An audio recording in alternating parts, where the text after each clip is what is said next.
मेरे प्यारे नेत्रहीन भाइयों और बहनों, चैप्टर 13 श्लोक 12 से 18 परम ब्रह्म क्या है।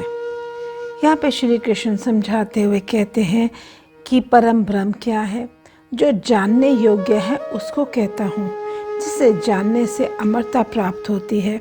अनादि परम ब्रह्म ना तो सत्य कहे गए हैं ना ही असत्य कहे गए हैं। इसका मतलब है कि एक एग्जाम्पल के तौर से समझाना चाहूँगी कि समय है या स्पेस है। स्पेस अच्छा या बुरा नहीं होता, समय अच्छा या बुरा नहीं होता। घड़ी पे तो घंटे बजते ही रहते हैं, लेकिन किसी के लिए ये सुखदायी हो सकते हैं या किसी के लिए ये दुखदायी हो सकते हैं।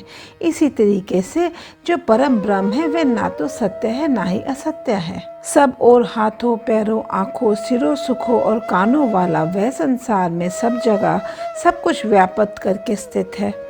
जब इंद्रियों में रहित है, परंतु सब इंद्रियां और गुणों का आभास करता है। अपेक्षा रहित है, परंतु सभी का धारक व पोषक है। गुणों से रहित है, परंतु गुणों का भोगने वाला है। इसका मतलब है कि उसको कोई अपेक्षा नहीं है किसी से। एग्जाम्पल के तौर से जैसे कि माँ भूमि, ये अपेक्षा रहित है। हम क्या करते हैं इसके लिए? हम कुछ नहीं करते, लेकिन फिर भी वह सबको धारण किए हुए है। इसी प्रकार से भगवान भी ये समझाना चाहते हैं कि वो अपेक्षा रहित है।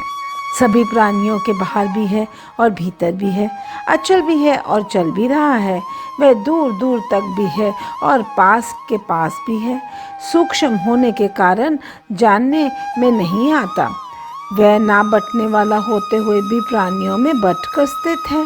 जानने योग्य, सभी प्राणियों को पैदा करने वाला, भरत पोषक होकर और वह सबको ग्रस लेने वाला भी है।